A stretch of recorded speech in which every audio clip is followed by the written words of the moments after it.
Good afternoon. Hope everyone's still there. Sorry, we're getting a little bit of a late start here on our presentation.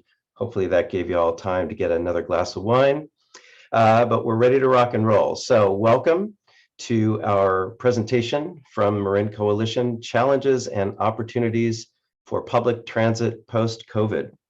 My name is Scott Pinsky. I'm the chair of the Marin Coalition. I'd like to welcome all of you to our event today. Before I begin, I just want to say a couple words of appreciation to our volunteer board of directors here at the Marin Coalition who work all year, pandemic or not, to bring you these excellent programs.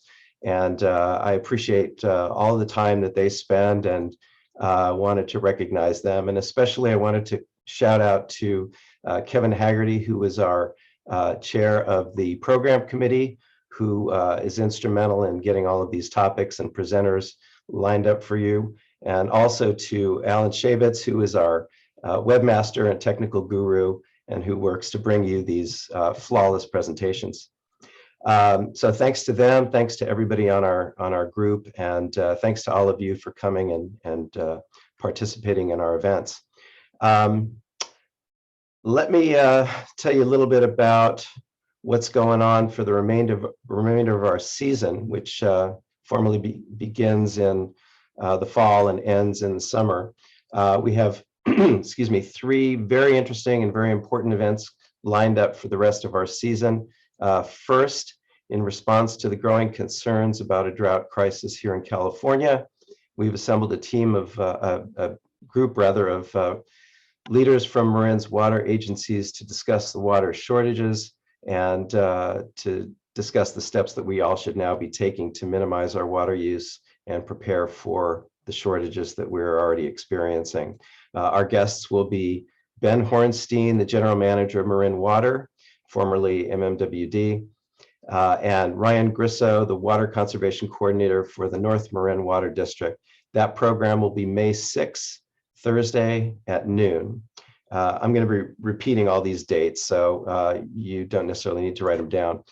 Next, on May 18, at the time of 6 p.m., a later time than usual, we'll be presenting an unusual program for our group. 3 leaders from some of the most important organizations that work to save our Bay Area wildlife. The program will present the leaders of the Marine Mammal Center, Wild Care, and International Bird Rescue, to talk about the human-driven environmental and habitat challenges that cause animals in the wild to face injury, starvation, habitat loss, abandonment, and other calamities. Our guests will be Jeff Boehm of the Marine Mammal Center, J.D. Bergeron of IBR, and Ellen Wiesel of Wild Care. And finally, we're pleased to announce, I gave you that date, right? That's May 18 at 6 p.m. And finally, the third program for this last part of our season will be Representative Jared Huffman, who will speak to us about what's going on in his neck of the woods, Washington, D.C. That will be on Wednesday, June 2nd at noon. He will give us his take on the state of affairs from our nation's capital.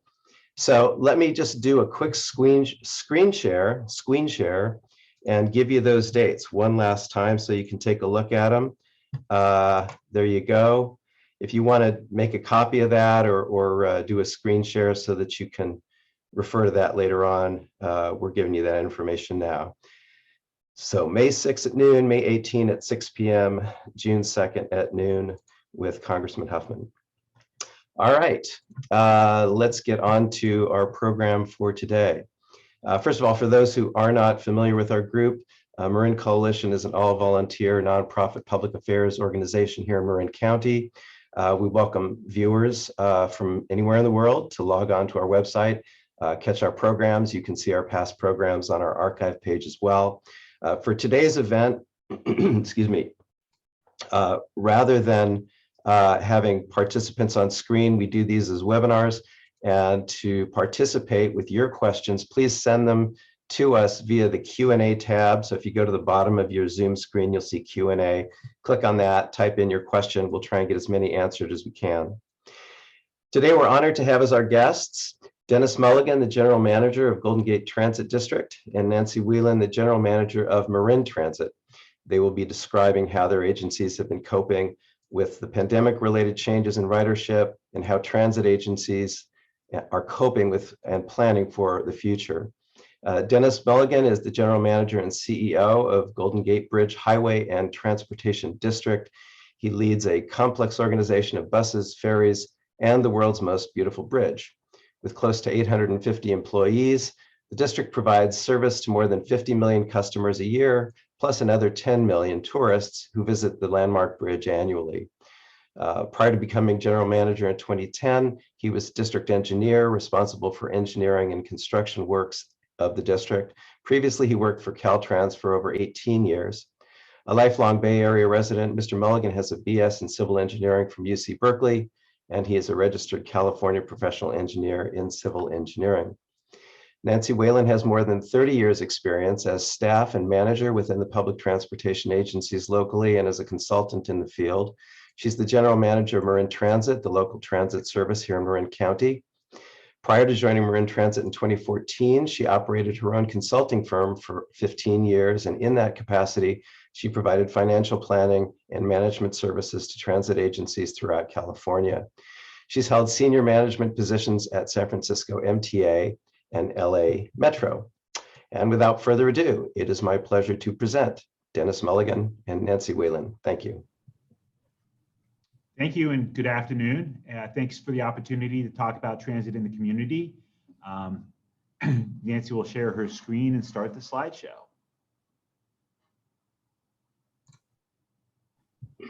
There we go.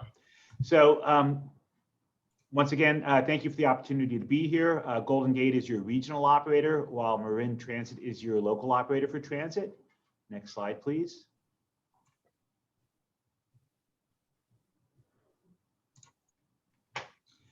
So since we operate regional trips, our buses are different than a typical city bus. All of Golden Gate Transit buses have high back upholstered seats. They have overhead lights, similar to an airline, but with more legroom than most airlines. We also have free Wi-Fi in all of our buses, and we have plug outlets to charge your phone or your laptop. But if you really step back and look at the Bridge District, we manage a corridor. As your regional operator, we provide connectivity to San Francisco. Arguably, we have a monopoly. If you want to get from Marin to San Francisco, it's our bus, our bridge, or, next slide, please, our boat. We're a significant presence here in Marin County. We offer lots of ways to get from Marin and to San Francisco. Next slide, please. In addition to bridge, bus, and ferry, we also operate sidewalks. Second. There we go. I mentioned the sidewalks because they also provide regional mobility access from Marin County into San Francisco. Before COVID, we could have up to 8,000 bicycles crossing the Golden Gate Bridge in a single day. Next slide, please. So we provide regional connectivity. From a bus perspective, the blue lines on this slide show what we call our regional service. We operate about 23 hours a day, and we connect Marin to the East Bay, to the Del Norte BART station across the Richmond-Centerfell Bridge, as far north as Santa Rosa, and then into San Francisco. Those regional routes operate in Sonoma County, stopping at all the freeway bus pads, and then they become express when they hit Marin. They stop at Redwood and Grant and Novato, and they stop at the Centerfell Transit Center, so workers can get off and then transfer to local buses in Marin County. We also operate a tremendous amount of commute service, which are shown as the red lines in the slide. The commute service operates just a handful of stops in a neighborhood or in a particular area in the North Bay, and then it goes nonstop into San Francisco, taking workers to their locations. And then from the ferry service, we operate between San Francisco and multiple ports in Marin, including Tiburon, Sausalito, and Larkspur. Larkspur is our largest port. We have 2,000 parking spots there. With the advent of the COVID-19 pandemic, that parking lot has been empty. So we reached out to Marin County and we offered it as a mass vaccination site. But with that, I'll turn it over to Nancy for slide 6. So if I may, I'm going to try to reshare my screen if you guys can bear with me for a moment, because I realize I'm on the wrong screen share. So let me try to do that. If you can, again, bear with me for a moment, I apologize. I'm going to try this again.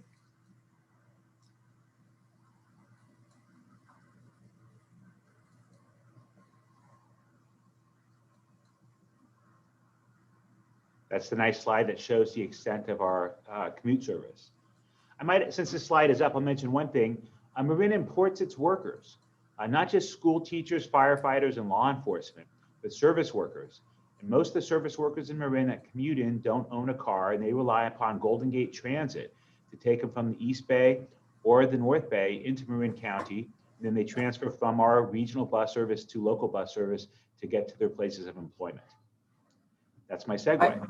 Okay, thank you. And Dennis, can you tell me if what you're seeing now? I apologize, my screen is a little confused. I'm seeing the screen that shows the map with the blue and red lines of our bus service from Santa Rosa to San Francisco and across to El Cerrito. All right, and no notes on that page. No notes on the page. Thank you. Okay, I apologize. I am now going to try to actually I'll mention one last thing since it's on the slide. A lot of our bus service and ferry services focus on the commute because the commute is when there's congestion. We use bridge tolls as the principal source of subsidy for our bus and ferry system. So a lot of our service, in addition to the basic 23-hour-a-day service, is focused on the commute. And we measure success based on what percentage of the commute we capture with our transit system. Before COVID, in the morning commute, 23% of all trips from Marin and Sonoma into San Francisco were on our buses and ferries. That's a tremendous benefit to the community. It reduces congestion on the roads for those who have to drive. It reduces greenhouse gas emissions, and it improves the overall quality of life in the community. So we look forward to when travel comes back to exceeding that prior metric. Okay, I think I'm on the right place now. I apologize again. Thank you. I'm again the general manager at Marin Transit, and Marin Transit operates all the local transit service in the county. We offer local bus, paratransit, the rural stagecoach that operates in West Marin, school services, shuttles to Muir Woods, and on-demand services, which is still a pilot with us called Connect. Our services, unlike Golden Gates, are provided through contracts with 4 different providers, and one of those providers is Golden Gate Transit. Marin Airporter also is one of our contractors, MV Transportation, and then Whistle Stop. Whistle Stop provides our paratransit services. And under these contracts, we provide the vehicles, we own the vehicles, and they provide the drivers and they maintain the vehicles for us. So looking at some of the numbers for our services, we have provided pre-COVID, we had more than 3 million passenger trips annually. We have over 100 vehicles, still have over 100 vehicles, still post-COVID, and our annual operating budget's about $35 million. Our riders tend to be lower income riders. We have about 59% of our riders that we've surveyed have annual incomes of less than $50,000. We have, in fact, our paratransit riders tend to be even lower income than that. They are very dependent on our services. Many of them don't have any other options. 39% of them, for example, don't have access to a car. Our riders also tend to be minority riders. We have about 60% who identify as Latinx, Black, or Asian, and around 20% of our riders are students. So slightly different ridership than Golden Gate has. We do coordinate our services though very significantly. I'm going to let Dennis start off with how, even though we are 2 separate agencies, we do coordinate very significantly.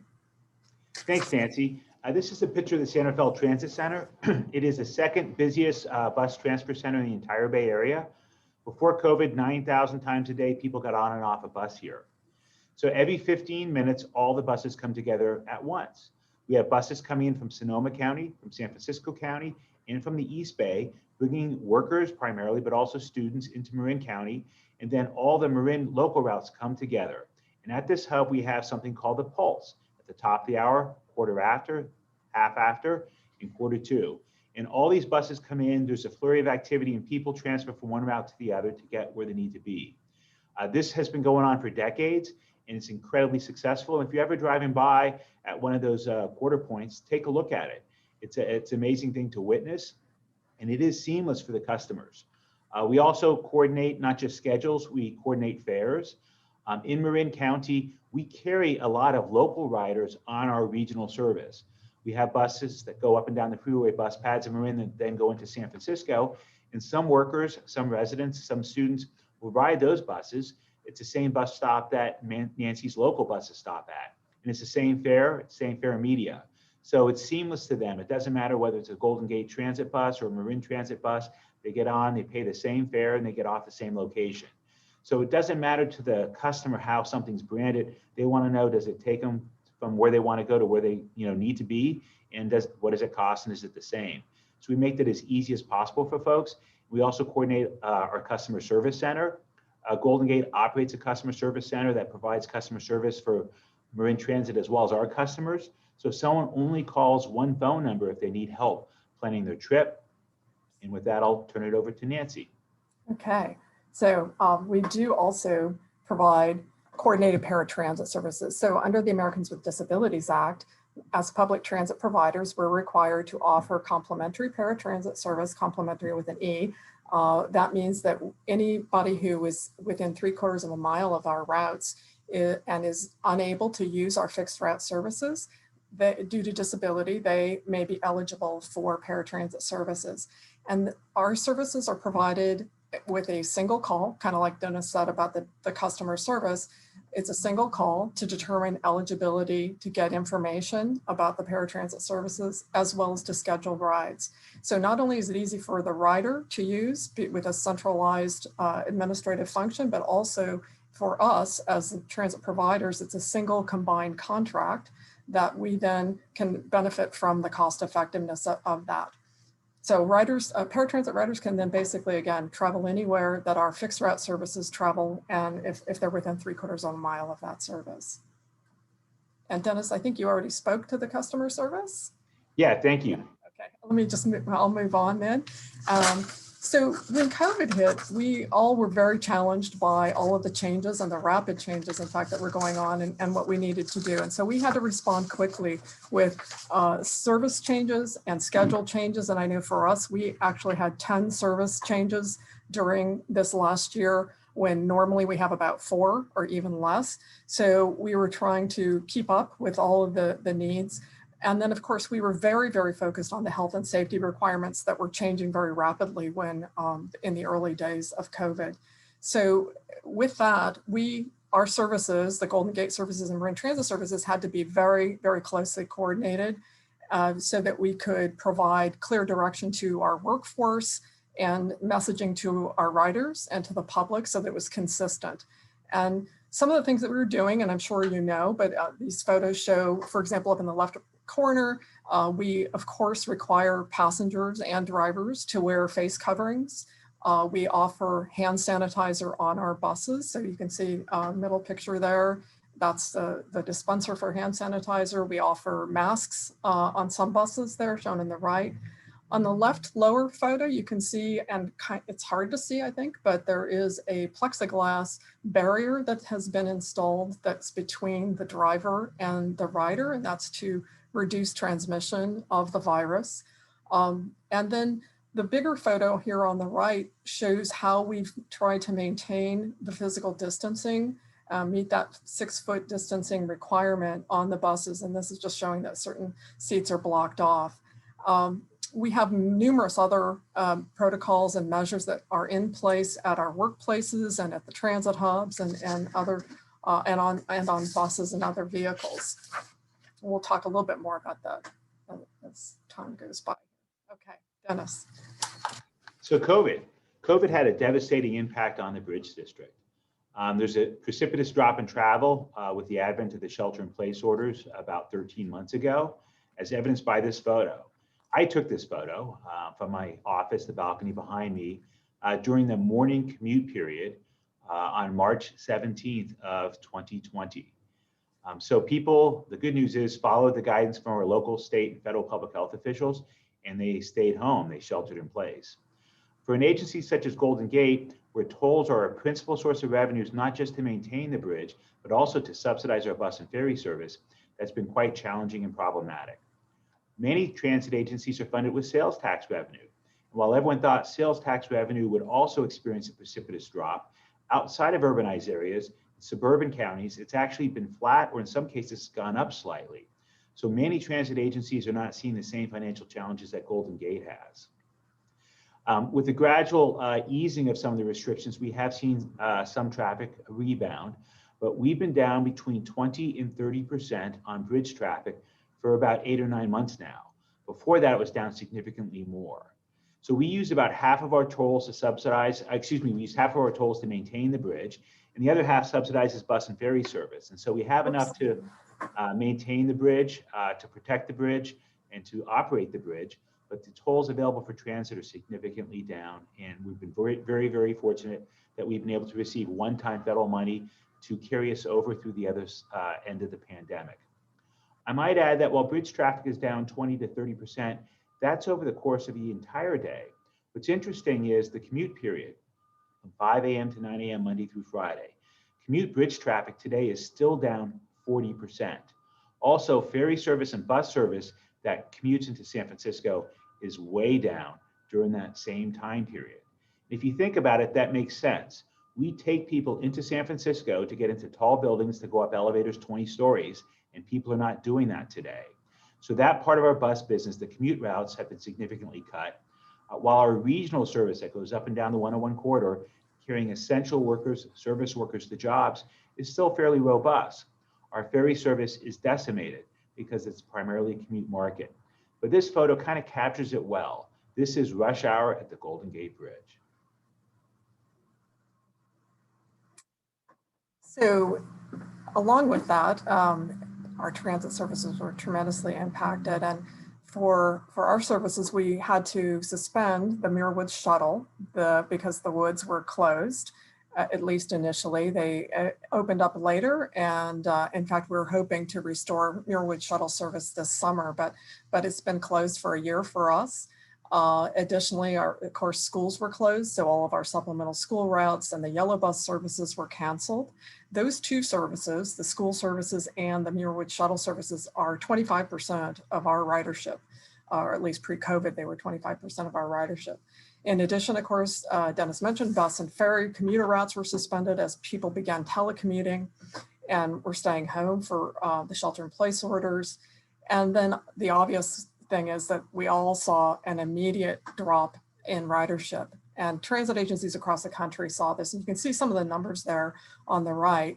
The steepest declines were on bus and ferry commuter routes and on paratransit services who serve the population who is very vulnerable and in a higher risk category for contracting the virus. Those are seniors and people with disabilities. So those paratransit ridership numbers are staying quite low still. The numbers in this table are from March of this year, and they already reflect a slight increase in ridership and a little bit of a trend upward. And we are seeing that continuing since March. We've actually been seeing slight ridership increases in our service. Marin Transit bus service actually, compared to all the transit operators in the region, we're at 59%. We are actually we have had one of the lowest drops in ridership. So our ridership continues to stay with us. We are serving primarily people, again, who don't have necessarily another option. They are people who are either going to essential jobs or they are making essential trips. So slightly different sort of ridership drop for us than we see on the commute routes. Dennis, you want to do this or you want me? This is a great slide. It shows how we pay for our transit. You'll notice the bridge district, bridge tolls, that dark blue is 49% of our operating revenue source. And so when bridge traffic is down, that's a big hit for us. The other thing is the fare box, we do quite well. Our ferries, over half the cost comes from the fare box.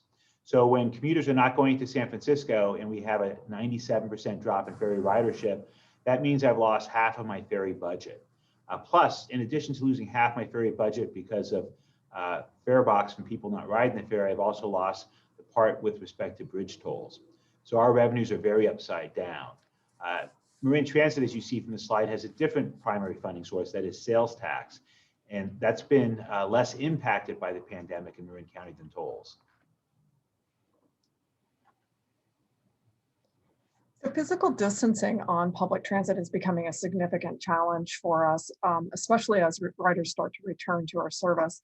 To achieve physical distancing of 6 feet, we are limiting our big buses to 9 passengers. And with only 9 passengers on a vehicle, that seats 37 or more, our capacity then is reduced by 75%.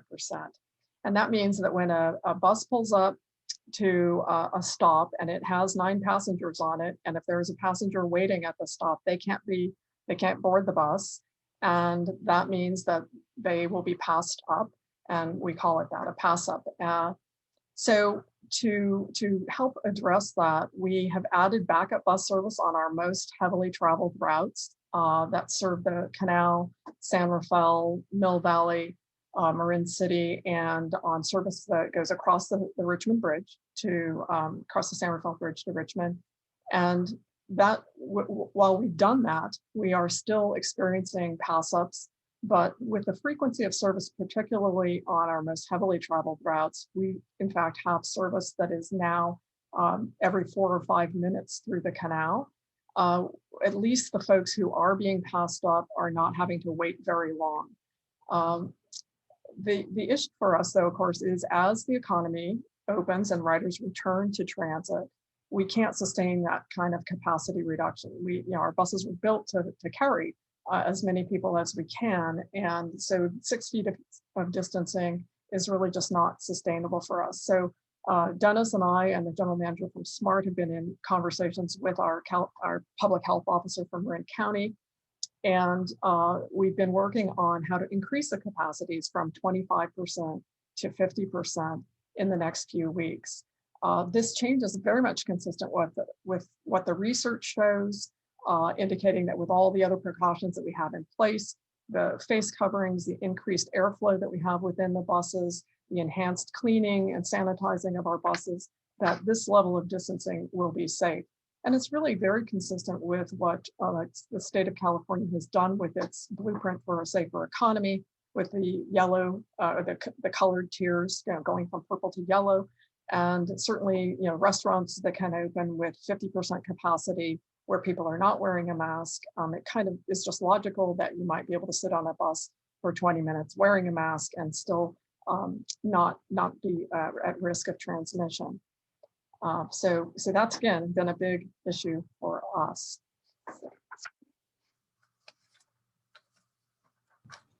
With respect to, as things reopen, where we are today is not the new normal. We're in a transitory phase, but as people get vaccinated, as herd immunity becomes a reality, things will reopen even greater. And so as Nancy mentioned, increasing our capacity short-term from 25 to 50% is vital. So that we can meet the needs of our customers. As things reopen and as more people start traveling in the region, we will add service back. It's not prudent to run empty buses or to run empty ferry boats. It's not good for for the environment. It's not fair to our ratepayers. So we'll add service back in a measured fashion when our customers come back, and we'll do that in a way that makes fiscal prudent sense as well as addressing safety. As Nancy mentioned, if a restaurant is open at 50% capacity, then it makes sense that a bus can similarly operate that way. One of the challenges for Golden Gate is we operate in 4 different counties. All 4 counties have different shelter-in-place orders with different restrictions and different requirements, and so we're navigating that. With respect to financial stability, we're very fortunate that Congress, in their wisdom, has given some one-time money to transit agencies, now for the 3rd time with the American Rescue Plan. That gives us the opportunity to come out the other side of the pandemic and to return to what the new normal may look like. We recognize, particularly for my customers, that the commute will look different. People that can work remotely, can work from home, have been doing that for over a year now, so patterns have changed. We look forward to learning what the new hybrid patterns look like. We anticipate that we may have different schedules for different days of the week, and we look forward to welcoming our customers back. So as customers return, we'll add service in a measured way, and we'll let things settle down. In all practicality, that probably won't happen to the fall. While the governor announced with much fanfare that we'll have a broad reopening of California on June 15th, if you read the fine print, it recommends that remote work continue if possible. So there won't be a wide, broad reopening of tall buildings in downtown San Francisco. Some of the buildings will open for maybe 10 or 25% capacity. But in the fall, when full-time school resumes 5 days a week, we think people will settle into their new patterns, and we will adjust to those new patterns with our regional bus and ferry service. But throughout the pandemic, all transit agencies have been focused on equity. The Bridge District has actually added service to our regional routes that operate 23 hours a day to avoid pass-ups, which Nancy discussed, because our regional customers are very similar to the Marin Transit customers in terms of their demographics and their economic status in our society. These are folks who do not have access to a car, that rely upon transit to get to work, and while many of them may work in Marin, they cannot afford to live in Marin, so they commute in from outside. So as we add service back, we will maintain that equity lens, but we will meet all of our customer needs, because our goal is not just to protect the Golden Gate Bridge for future generations, but to add service back to avoid congestion in the corridor, to keep people moving, and to reduce greenhouse gas emissions so we can achieve our broader societal objectives.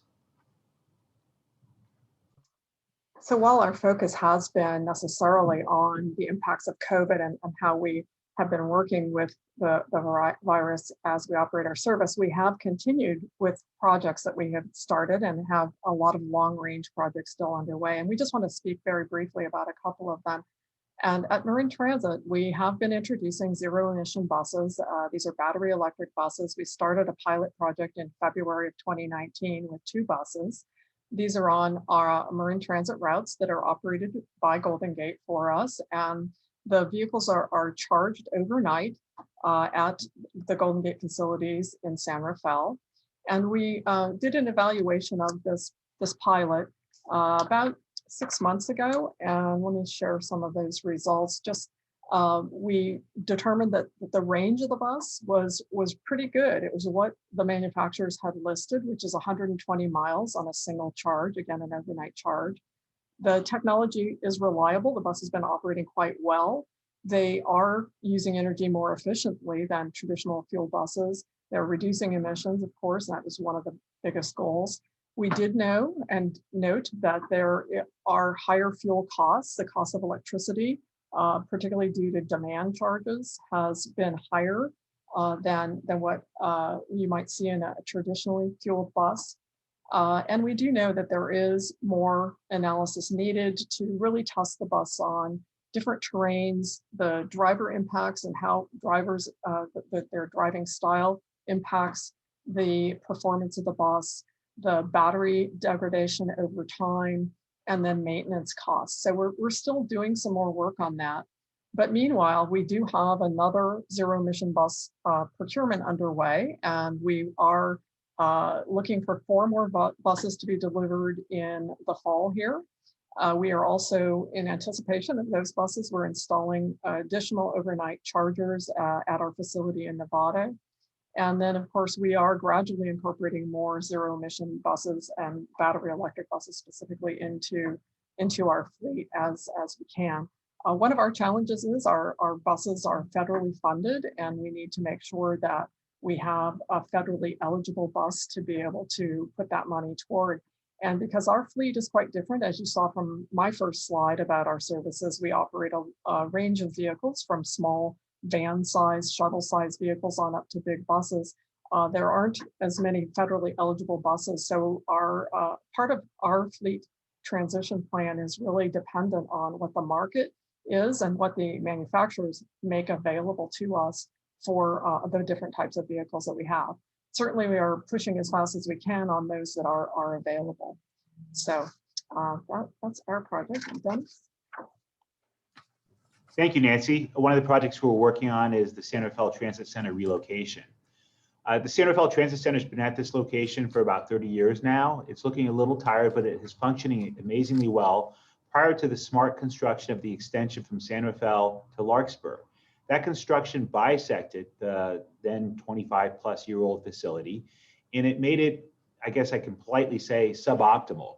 It reduced the size of the transit center, it made it difficult to move around, and a lot of buses can't fit at a lot of locations. So it's quite tight, and it doesn't function very well, and it does need to be replaced. It's a vital transit hub. I mentioned earlier that pre-COVID, 9,000 times a day, people got on and off a bus there. This is the regional hub because it's really at the east-west, north-south crossroads within Marin County.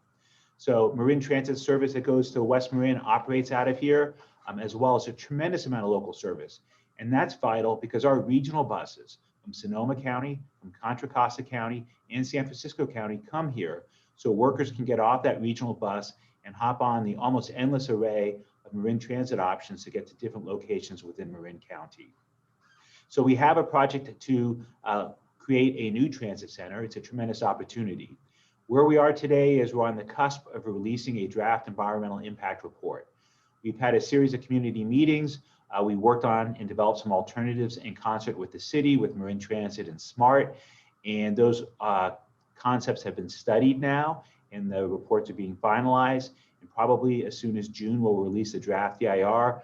We'll get public comments on the more detailed evaluation, and we'll look forward to hearing from the public. The goal is to finalize the environmental process, to respond to all those comments, and then to adopt a final alternative at the end of the calendar year, and then to start the preliminary engineering, the property acquisition to lead to construction of a new transit center for vital mobility in Marin County. Next slide, please. The existing transit center is located right below where it says 3rd Street. Below where it says 3rd Street on this slide, you see some lines at a slight skew. Those are the awnings for the bus shelters, and then you see some buses there. That's the existing transit center. And 3 alternatives are being evaluated in the draft EIR in alphabetical order. The one that's shown in the yellow outline with the yellow lines through it is called the 4th Street Gateway. And it takes over the Citibank site. It takes over the 5th Street with the House of Bagels, the pawn shop, and the Victorians. And it would create a hub, if you wish, that spans 4th Street. And it would require some modifications and preclude a right turn from Heatherton to 4th Street. Of all the alternatives, this one has received the least positive input from the public thus far. The next alternative is shown in green. It's known as the under the freeway alternative. It spans between the one-way couplet of Heatherton and Irwin Streets. It is from 5th Street across 4th Street and part of the next block towards 3rd Street. So this alternative, along with the 4th Street Gateway alternative, would require that a bus passenger getting off a bus that needs to transfer to a different bus to cross 4th Street. And for the green one, for a customer that wants to get from a bus to the train, they'd have to cross Heatherton Street. And I highlight that because when someone gets off a bus, if they're worried about losing their job because the boss will fire them if they're late, and if they see their connecting bus, their temptation is to run towards that.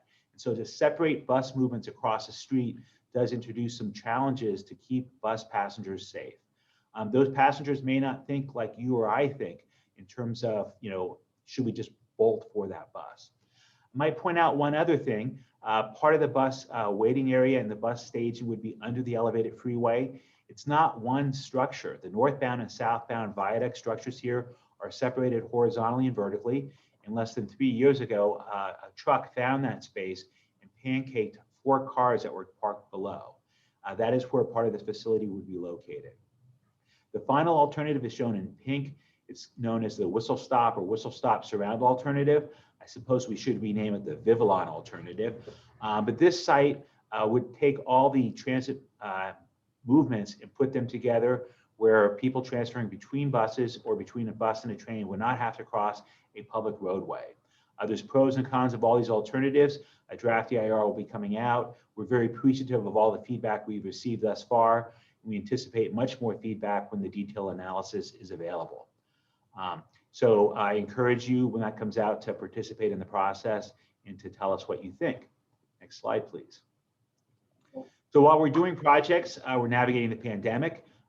We are providing first-class customer service to those that use our services. And we're pleased that you gave us the opportunity to talk to you a little bit about transit in Marin. And we look forward to all of your questions. Okay, I am back with some questions. Thank you very much, Dennis and Nancy. We've had a few folks giving the questions through the Q&A. Again, if you have something you'd like to ask, click on that Q&A tab and we'll try and get that question into our speakers. Let me start with a question from Daniel Bell. I'm not sure I know all the acronyms here, Daniel, so forgive me, but Daniel writes, I am a Golden Gate Transit BPAC member BPAC? You're muted, Dennis. Bus Passenger Advisory Committee. There you go. Okay, I'm a Golden Gate Transit Bus Passenger Advisory Committee member. At the April 19, 2001 Transit Center Alternatives presentation, did you mean 2021, I'm assuming? Transit Center Alternatives presentation to the Centerfell City Council. The council expressed their preference to postpone progress on the transit center until post-COVID bus service demand is better understood. How do you convince the city council, the general public, that the transit center current operations are inadequate for all bus operators and all bus routes due to the smart train rail lines bisecting the center? It's a great question. I think the council hasn't ridden the bus since the pandemic. A couple of the council members are loyal customers of Golden Gate Transit. So I don't think they're aware perhaps of how busy it is. But more importantly, while the council member said, let's take a time out, let's take a couple of years maybe and not do anything, that wasn't what the public comment said. So I think the public clearly, certainly the transit riders, embrace having a new transit center. They understand its shortcomings. And so I think as we go through the draft EIR process, we'll hear from the public more. We'll have a lot of outreach, and that will inform not just the Bridge District, but also the City Council. Employers on 4th Street need employees. The service workers on 4th Street probably don't live within walking distance of that location. They're probably taking a local bus from the Canal or from Novato, or they're taking a regional bus to the transit center and walking to work. And so to have a suboptimal transit center doesn't bode well for businesses hiring or retaining workers. And so I think that the community will speak when the draft EIR comes out. I look forward to hearing from them. And I think the preponderance of comments will be that, yeah, we need this and we don't want to take a time out. We don't want to wait. We want to have the ability to have mobility in Marin, not just for those who have automobiles. Okay, Greg Nell has a question. The main reason I hear from people why they cannot ride the bus is the transit time, often an hour or more driving just to get from 2 points within Marin. What can be done to make commute times more attractive? The best thing you can do is get transit out of traffic. So if the carpool lanes in Marin were changed so that the carpool lanes are free flow during the times that traffic is heavy, it would help to give bus prioritization on some of the major corridors. So when a Marin Transit bus is going to West Marin and it's going down Sir Francis Drake, there's things that could be done that are done in other communities that speed up transit. And if Marin is serious and genuine about achieving its greenhouse gas emissions goals, it's going to have to start exploring some of those options to speed up bus transit. I'll let Nancy chime in. No, I think you said it very well. I think not only HOV lanes that we all kind of know about on the freeways, but certainly some of the newer ways of addressing speeds for buses on arterials and other roadways, including something like Dennis was mentioning. They're called queue jumps, where the transit vehicle can actually have a right-hand lane where it pulls over and boards its passengers, and then gets a little bit of an advantage on the signal light. And there are other things, other techniques like that could be very, very helpful. It is really that challenge of, autos versus our buses. And as Dennis said, if we really want people to get into buses, we do need to speed up travel times. It's a very, very high priority, I think, for all transit agencies around the region. We see San Francisco, for example, is doing a lot of work in this area. And that's how they're speeding up their very local service, in fact, on their streets. Okay, we have a few questions on the transit center and the move of the existing center to a new location, new facility. You've already touched on that, obviously, but let me just go ahead and read these and you can chime in. Greg Nell again asks, what is the status of the new transit center and the move of the existing center in Centerfell? Again, that's probably been touched on, but if you want to add to that. We have a question from Alan Shavitz. Has the decrease in ridership from the COVID pandemic affected the planning for the new transit center? And then, well, why don't we let you go ahead and talk about those and we'll get on to some others. Sure. So in June, we'll release the draft environmental impact report. We encourage everyone to engage and comment and tell us what they think. The goal is to finalize the environmental process in December and select a preferred alternative. That's a legal decision that's made when it's made. It'll be a joint decision with the city, Marin Transit, SMART, TAM, and the Bridge District. The Bridge District is the lead agency under California environmental law, but it is a collaboration. Once that happens, and there's a final decision on this is what we're going to do, then we can start talking to property owners, we can start purchasing property, we can start designing, and realistically, the move to a new location will take between 4 and 6 years because of the time needed to finalize the environmental process, to acquire property, to finalize plans and drawings and specifications, and then to affect the actual construction. With respect to Covet, when you design a transit center, when you design any building, you don't design it for what's happening today or what happened 3 months ago. You design it for the life of the building. So a transit center is going to be there for 30 years. The last one was there for 30 years. So today's traffic volumes, today's bus ridership in the midst of a pandemic is not what you would design anything for. You would design it for what you had previously and what you think you'll have in the future.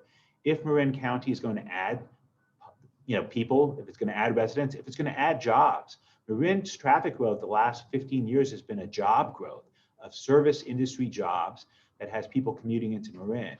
So if those trends continue, there'll be an increase in the need for transit.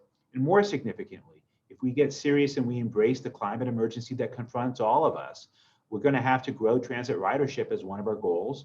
Transportation is the highest contributor to greenhouse gas emissions in California. And so we want to plan for that, not what happened 6 months ago when few people were riding the bus because everyone was staying home. If I can just add to that, I think, we provide, I think, the majority of the ridership that goes through there right now. And one of the things that I think we should consider as this long-term investment is that the city of Centerfell is looking at additional housing in that area. I mean, it's a great place for a transit-oriented development. And so with the additional housing, we expect to see additional ridership. So that's one thing I think that we ought to be looking at this pretty holistically. It's not just what are transit riders doing today, but what is that area going to look like in the future? The second thing I would like to raise is just that during the pandemic, none of us predicted this, and none of us predicted that Marin Transit would be adding bus service during the pandemic, but we have quite a lot. And doing that has made that transit center that Denis described, the maneuvering around in there has become extremely congested. And it's because we didn't expect to add bus service to the extent we've had to do that. So we've got more buses, probably about 20% more buses during COVID than we did previous to COVID. So we've got this very limited number of spaces that we can pull in and pick up and drop off people. And now we're trying to do even more in there. So just in terms of future planning, we would think that, we'd want a little bit more flexibility than we actually have in today's very constrained, which was called the temporary terminal as we transition to a new terminal. Couple of questions on the whistle stop building. I think the first one you maybe discussed in terms of giving the timing on the project in terms of years rather than months. The first question is, what is the timing of acquiring the whistle stop building if that plan is chosen for the new transit center relocation? And then if you want to add on that. And then Greg Nell asks, what is happening to the whistle stop building once Whelan moves it to the Bio Marin campus? So at this juncture, no decision has been made on what the appropriate alternative is. So at this juncture, there's no decision to acquire any specific property. One alternative impacts it, which is a whistle stop named alternative, while Under the Freeway does not. So until the environmental process is concluded with a final decision in December, it's premature to say what sites will be selected. I can't speak to Whelan in terms of what they plan on doing to the building. It's my understanding that they're interested in selling the building to help finance their move to a new facility that's located, in Centerfell, but in a different part of town where they, I believe, are in the process of acquiring something. But so the timing is such that we have to conclude the environmental process, and then only then will we purchase a building. It's a beloved building. We're aware of that. It's been modified countless times, and it has lots of needs. And that's part of the assessment that's occurring as part of this process. Question on financing here from Josh Labresco. I doubt that demand for transit will come back to normal anytime soon. What happens to your budgeting when the federal subsidies run out? Great question. The subsidies are one-time money. When the subsidies run out, either we'll have our tolls come back, which is our principal source of revenues. People will be driving across the bridge, or we'll operate less service. I mean, we're not going to put all the service back if the customers don't come back. So people don't need to ride a Route 4 bus from Mill Valley every 5 minutes during the peak period into San Francisco. We won't put those buses back. But if people start driving again into San Francisco, our revenue stream will return, and then we won't need the federal funds that we have been getting. Yeah, and for Marin Transit, I think one of the things for us is that we do provide lifeline service. So we have somewhat limited ability to cut back much service, but we'll do the same, of course, if we have to live within our means. Right now, with the federal subsidies and the fact that we have been actually financially very stable, and the fact that our sales tax revenues appear to be holding fairly strong. They certainly didn't go down to the levels that we thought they would. We know that we are good to operate what we predict will be needed in the way of service for the next year, 2 years, basically 2 years, given the fact that we were able to get the federal subsidies. At that point, we'll have to look at ways that we can become more efficient in terms of how we operate, and then also look at ways that we can particularly trim service or look at how we can better meet the demands that we have and we foresee in the future.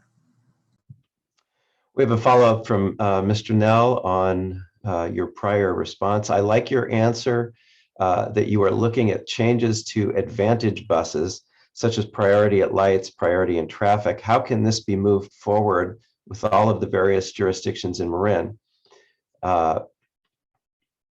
Will all of, well, let me see the context here.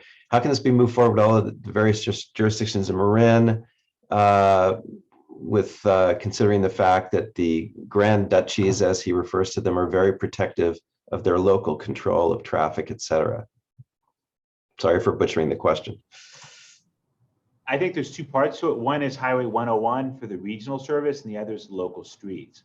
For starters, if you're taking a regional bus into San Francisco MTA last week approved temporary HOV lanes on city streets, as Nancy described, in corridors that we operate. So if you're a Golden Gate Transit rider, they're going to stripe the right lane on Lombard as a HOV lane and right turns only, which will speed up our bus trips leaving San Francisco. On Highway 101 in Marin, Nancy and I have spoken with the Transportation Authority of Marin, the Metropolitan Transportation Commission and Caltrans, and the CHP on numerous occasions about revisiting the carpool lanes. And it does appear now, unlike several years ago, that there is an interest in moving forward with the consideration of that. With respect to local streets, I'll defer to Nancy since her buses operate primarily there. You raise a really good question, and it's true. We operate through 12 jurisdictions in Marin County, and they obviously control those streets. So it is a challenge. It's definitely a challenge. We do try to work with the Marin Public Works Association in discussing our needs, and as they consider various changes to the streets, we try to weigh in. The Complete Streets program also gives us an opportunity to weigh in and speak to our needs, but there's definitely tremendous competition for, I'll call it lane space or street space. And so it is a big challenge, especially as we cross borders and that sort of thing. So I will just add that there is some effort at the regional level where they're looking at ways to assist us with making transit priorities on arterials and on our streets and roads. So we'll see if there's something that comes out of that, that regional effort as well to support this. And just to add one little other thing on the 101 corridor, there is also a bus on shoulder study that is going on right now in the county to look at ways that you might be able to add or speed up the bus travel time on Highway 101, just for small segments though, where there is some shoulder available. Okay, we have a specific service question here. When will weekend ferry service from Larkspur return? It will return when there's an interest in going into San Francisco. See, right now, I can tell you how many people go into San Francisco any hour of the day, any day of the week, because it's our bridge, our bus, or our boat. And at this juncture, people are not going into San Francisco. At this juncture, not only are tall buildings closed, there's no theater, there's no concerts, there are no street fairs, there's no beta breakers, there's no special events. And so until San Francisco reopens, I don't want to run empty ferry boats. The service I'm running weekdays right now, the few trips I have carry very, very, very few people. And we do that for continuity of service, continuity of normalcy, and so that we are using our boats so if there's ever a disaster, the equipment is all working in pristine shape. But at this juncture, people are not going into San Francisco on weekends. When that changes, we will add boats back. We look forward to having sold out Dodgers games at the Giants ballpark. We look forward to Beta Breakers, St. Patrick's Day Parade, Pride Parades, and all those things coming back. But at this juncture, none of those things are happening. So at this juncture, very, very, very few people are going into San Francisco on weekends. And when they come back, we'll add the boats. Okay, I'll get my pirate hat ready. We have a question here about Golden Gate Transit. Year over year, Golden Gate Transit has been losing service as Marin Transit continues to employ companies like MV because their costs are lower. What does the future relationship look like between Marin Transit and Golden Gate Transit? So I'll take that one. Well, first of all, actually, we have increased hours in year over year in certain years recently, but we have had to look at the cost effectiveness of some of our services, and we have used other providers as noted. There's definitely a role for both of our agencies to play here, and we will continue to use Golden Gate services. They provide an excellent service, so we will continue to do that.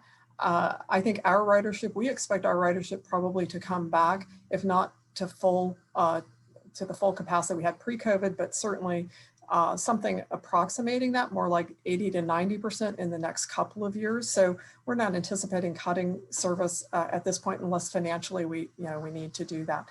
So I think that relationship is going to continue. I mean, that's what we'd like to do. We do have, as I mentioned, a contract. We have a new contract that will be coming up in a year or so, or an agreement. And I think that we'll continue to see something similar to what we've seen in the past. Okay, we've got time, I think, for just a couple more questions. I know our presenters have some scheduling issues, so we don't want to keep them past our time. So first of all, Jody Timms asks, any plans for electric buses anytime soon? Sure, I can speak to that. Again, we have two in place right now that we piloted, working very, very well. We are going to meet the California Air Resources Board requirements for clean transit, which is for us to get to a fully electrified fleet by 2040. The areas where we find the biggest challenges are not in the big buses, but really in the other types of vehicles that we operate. The big buses, there are still some challenges though. I mentioned several of those being cost of electricity, demand charges in particular, the range of the bus. There still are some issues with range. While we under our pilot are seeing 120-mile range on the bus that we currently have out there, the range for certain, we call them blocks of work, but the duty cycle for a bus that goes out every day for us, some of them are over 300 miles. So that's not a good route right now for an electric bus. So we're trying to match up those range restrictions, I'll call them, or ranges with the routes that we have available. So we'll meet the 2040 for sure. We're trying to, for Marin Transit, we are in a position where we can try to electrify as quickly as we can. The big buses have a life of 12 years typically. So we are replacing the older buses. For us, that means those are hybrid buses that are already fairly clean with the electric buses as time goes by. And then I think the only other thing that you might be interested in is school buses. We do not own the yellow buses. Marin Transit doesn't. No public transit agency does that I know of. So those are owned by either the school district or the private providers. There are programs in California to convert those to electric or to trade those in for electric buses. Those buses typically have an even longer life than 12 years because of the way they're operated, which is you operate sometimes just, one run in the morning, one run in the afternoon. So they have very low miles operated on them. And so they tend to last more than 12 years. So that's a part of the calculus that goes into this. Dennis, did you want to add? Yeah, I'll jump in. Golden Gate is preparing a zero emission bus plan that we'll be taking to our board in the next couple of months. It outlines our roadmap to go to zero emission for all of our fleet.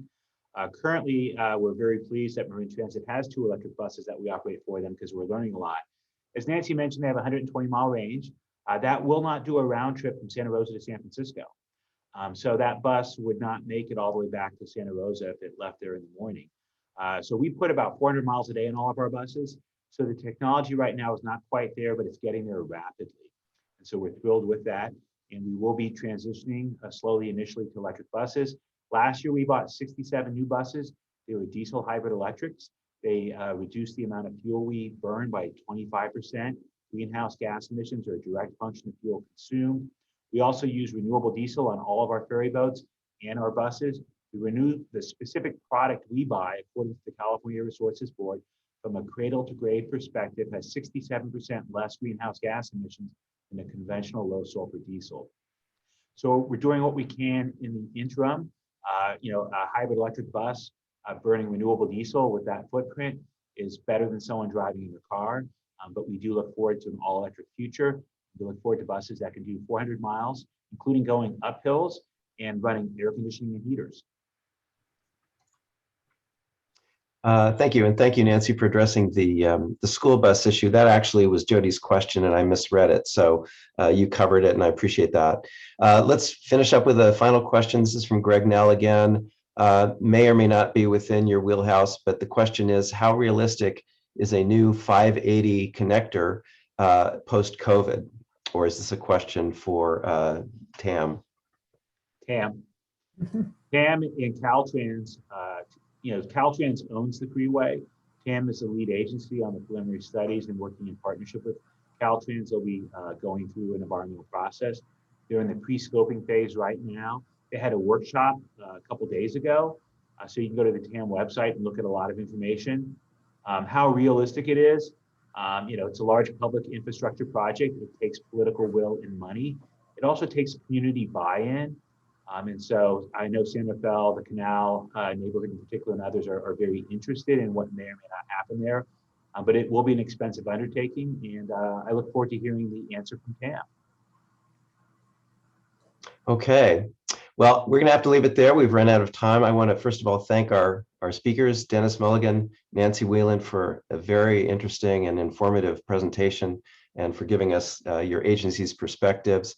I know you probably all know this, but our program today has been recorded. It will be available on our archives page, marincoalition.org. And so if you missed any of it, or if you want to share it with your friends, you can go to our website and find it under the archives. And finally, before I sign off, let me just remind you once again, we've got 3 more programs. I'm going to do a screen share here and show it to you one more time in case you want to go ahead and copy this down. May 6, drought and water management. May 18, wildlife rehabilitation. June 2, Congressman Huffman. We're looking forward to all of those. Hopefully we'll have many of you join us there as well. Thank you again to our speakers. Thank all of you for joining us, and stay safe, and we'll see you next time. Thanks very much.